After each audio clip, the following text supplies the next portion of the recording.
We may have been taught that our competitors are our enemies, but that could not be further from the truth. Our competitors are our friends. And in today's video, I'm going to tell you why and how to reach out with them to them and form relationships.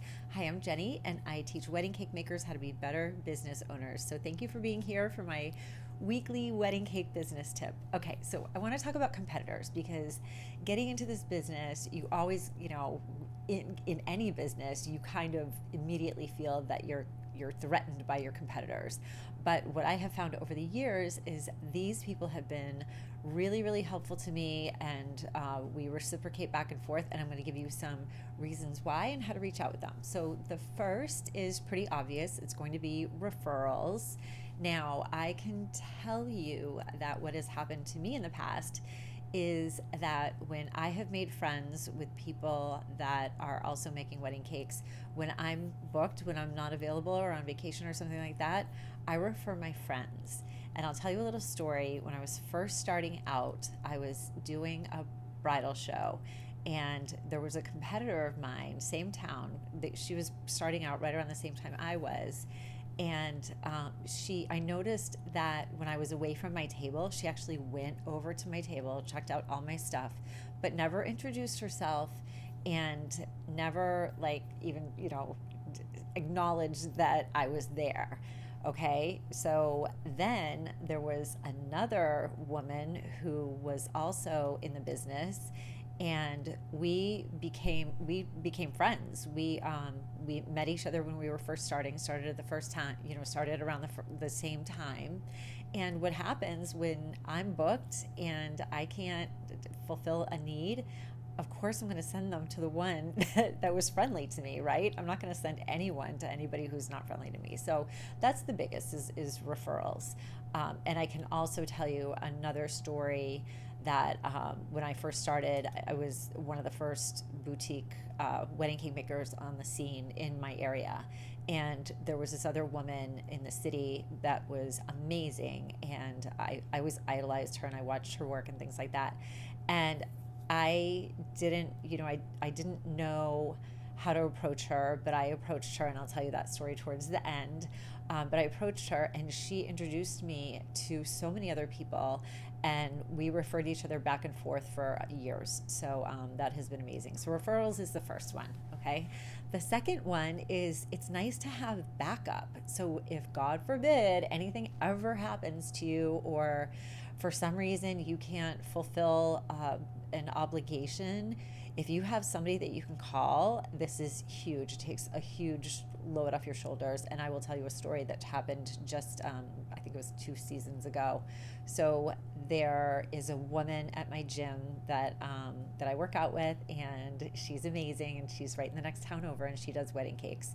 And I was home on a Saturday. I was all done with my work for the weekend. I was home on a Saturday cleaning out my shed, and I get a call from the coach from my gym, and it's actually his mom that is the cake maker. So, and he said, "Hey, listen, my mom's in the hospital. She has a wedding tomorrow." And I'm like, "Oh my God, tell me how I can help." So I ended up going over.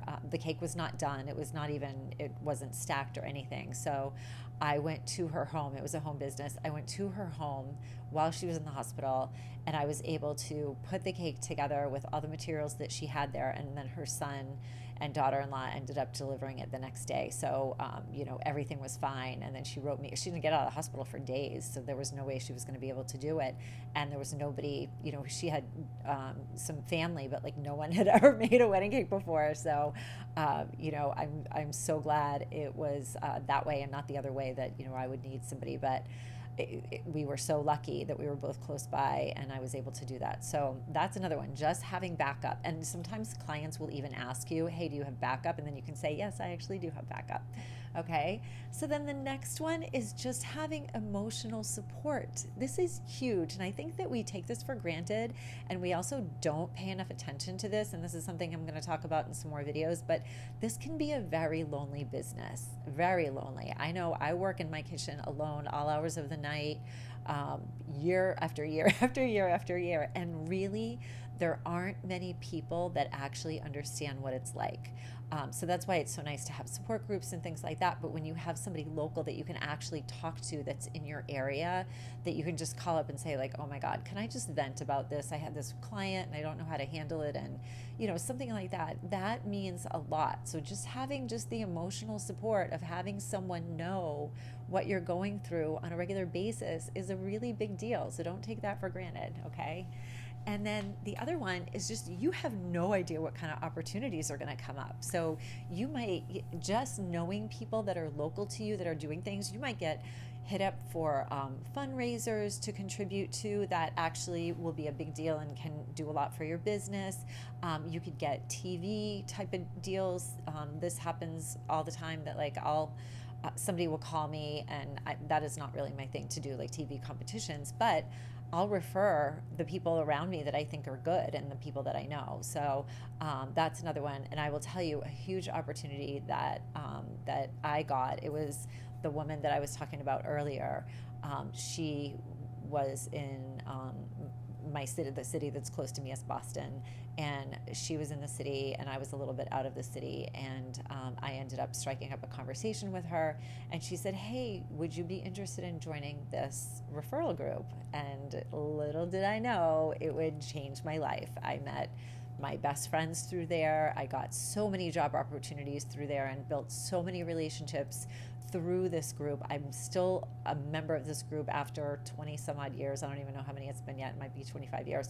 But honestly, I met my best friends. We're still friends today. We all went through COVID together, and this was huge, just having that kind of support, never mind the referrals and the networking on all that, but just having this family that's close to you. So you never know what kind of opportunities. And also the other thing too, this happened to me twice with people that I had known since I started out, and we had become friendly. Not even like close friends or anything, but like friendly enough to call each other and borrow something, or ask some advice or talk something out.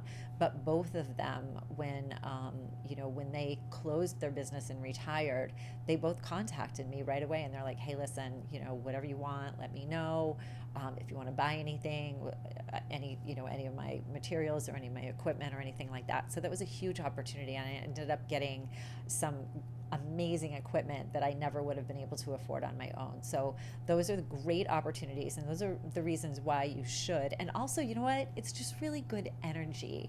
When you give out that good energy to your competitors, they're going to remember that, and they're going to want to refer you. Who do you think they're going to refer when they're busy, when they're booked, or when they're on vacation, or when they can't fulfill a wedding? They're going to refer you. So that's why you want to put that good energy out there, okay?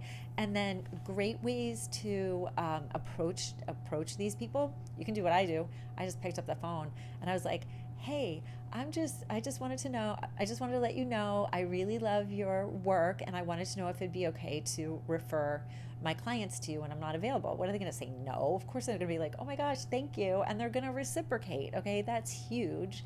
And then social media, it's always great to be supportive on social media. I know that when I saw my competitors win major awards and things like that, I just messaged them and like, hey, I'm so happy for you. I'm so proud of you. Keep going. Your work is amazing. I love what you're doing.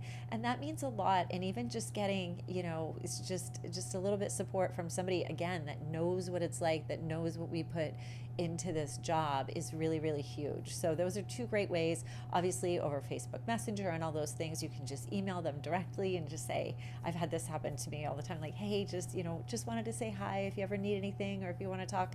That's all you have to do. And you, again, like, you want these people in your life. They're going to do more good than harm. And we're all in this together. We're all in this for the same goal. We're all just trying to make people happy and make a little bit of a living and get along. So that is my tip for today, to get friendly with your competitors and look at it in a different way. These are your friends, okay? So if you want to go deeper into some of this, I am revising my Wedding Cake Business Academy. It's coming out pretty soon.